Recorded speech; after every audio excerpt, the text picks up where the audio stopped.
చరిత్రను మలుపు తిప్పిన వాళ్లల్లో కొందరి పేర్లు ఎప్పటికీ నిలిచిపోతాయి. అలాంటి వాళ్లల్లో ఒకడే నెపోలియన్ బోనపార్ట్. చాలా శక్తివంతుడు, చాలా ప్రభావం చూపించాడు, కాని అంతే వివాదాస్పదుడుగూడా.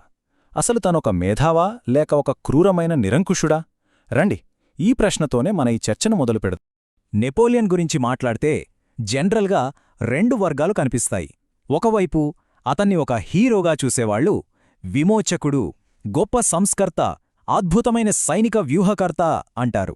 మరోవైపు అతనొక విలన్, ఒక నిరంకుశుడు, యుద్ధ పిపాసే, లక్షల మంది చావుకు కారణమైన పీడకుడు అని అంటారు. చూసారా, ఒకే మనిషి గురించి ఎంత భిన్నమైన అభిప్రాయాలో? అయితే మరి అసలు నిజమేంటి? అసలు నెపోలియన్ ఎవరు? ఈరోజు మనం అతని జీవితంలోని కొన్ని ముఖ్యమైన ఘట్టాలను చూస్తూ ఈ ప్రశ్నకు సమాధానం వెతకడానికి ప్రయత్నిద్దాం. నెపోలియన్ కథను అర్థం చేసుకోవాలంటే ముందు మనం ఫ్రెంచ్ విప్లవం గురించి తెలుసుకోవాలి. నిజం చెప్పాలంటే ఆ విప్లవం జరగకపోయుంటే నెపోలియన్ అనే పేరు మనకు తెలిసేదే కాదేమో. కార్సికా అనే ఒక చిన్న దీవి నుంచి వచ్చిన ఒక సాధారణ వ్యక్తికి చరిత్రలో నిలిచిపోయే అవకాశం ఎలా వచ్చిందో ఇప్పుడు చూద్దాం. అసలు విషయమేంటంటే నెపోలియన్ ఫ్రాన్స్లో ఎప్పుడూ ఒక బయట వ్యక్తిగానే ఫీలయ్యాడు. ఎందుకంటే అతను పుట్టింది కోర్సికాలో. అది ఫ్రాన్స్లో కలిసిన కొద్ది రోజులకే ఇతను పుట్టాడు. సో అతన్ని ఎప్పుడూ పూర్తి ఫ్రెంచ్వాడిలా చూసేవాళ్లు కాదు. పైగా అతనిది పెద్ద గొప్ప కుటుంబం కూడా కాదు. ఆర్థికంగా ఇబ్బందులు పడేవాళ్లు. స్కాలర్షిప్ మీద మిలిటరీ అకాడమీకి వెళ్తే అక్కడున్న పెద్ద పెద్ద కుటుంబాల నుంచి వచ్చిన వాళ్లు ఇతని యాసను పొట్టిగా ఉన్నాడని ఎగతాళి చేసేవాళ్లు.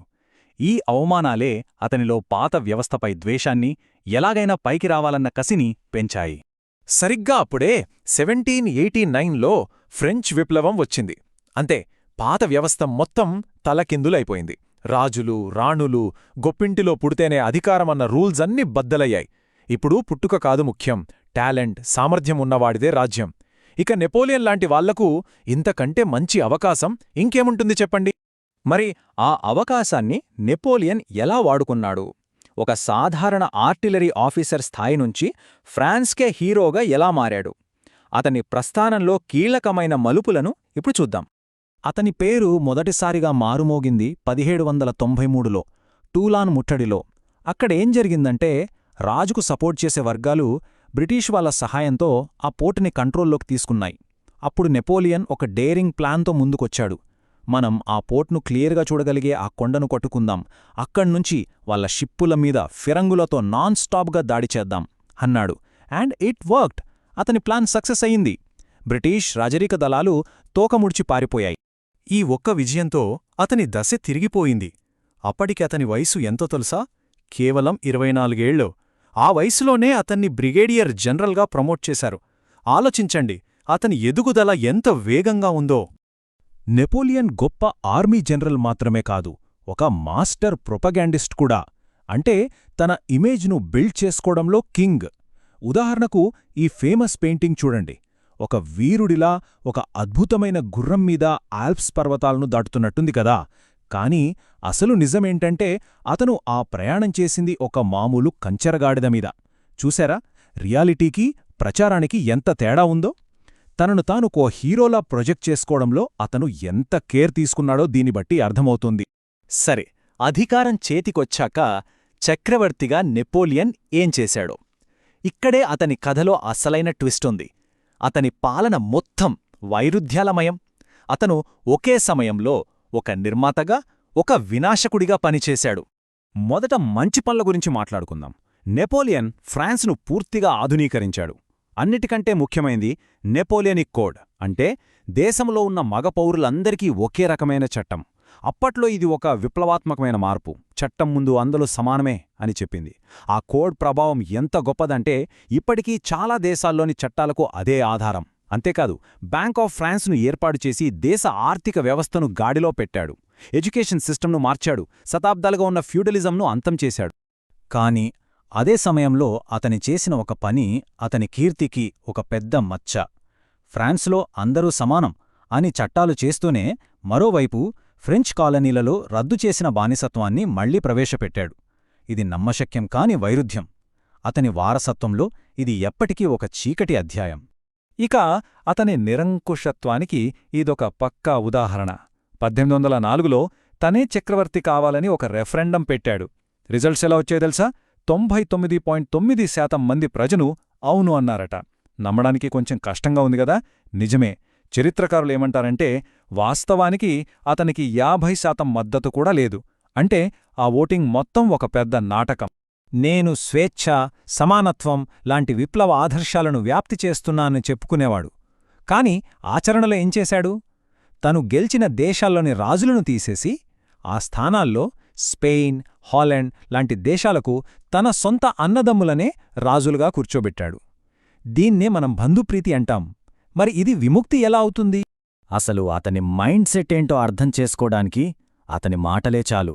ఒకసారి ఏమన్నాడంటే, అధికారం నా ప్రియురాలు, దాన్ని సంపాదించటానికి నేను చాలా కష్టపడ్డాను, ఎవరిని దాన్ని నానుంచి దూరం చేయనివ్వను. ఈ ఒక్క మాట చాలు అధికారం కోసం అతని దాహం ఎలాంటిదో చెప్పడానికి. అయితే ఏ అంతులేని ఆశయమైతే అతన్ని అంత ఎత్తుకు తీసుకెళ్ళిందో అదే ఆశయం అతన్ని పాతాళానికి తొక్కేసింది.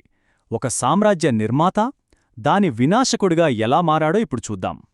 అతని పతనానికి నాంది పలికింది 1812 రష్యా దండయాత్ర. ఇదతని జీవితంలోనే అతిపెద్ద తప్పు.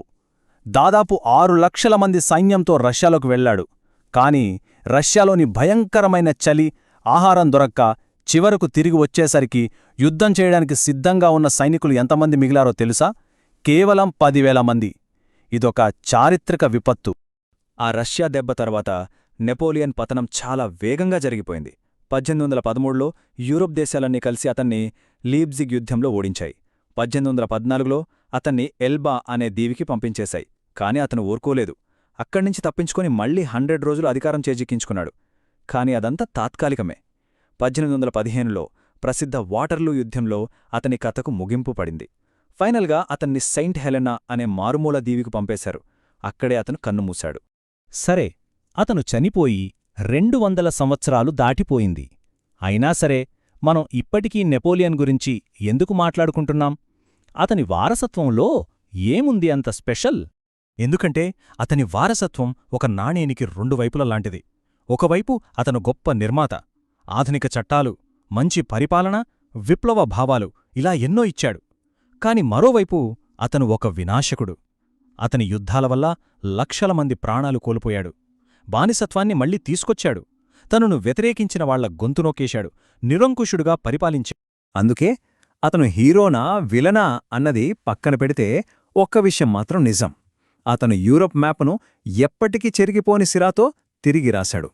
అతని ప్రభావం యూరప్ చరిత్ర గతిని శాశ్వతంగా మార్చేసింది. సో చివరిగా ఒక ప్రశ్నతో ముగిద్దాం.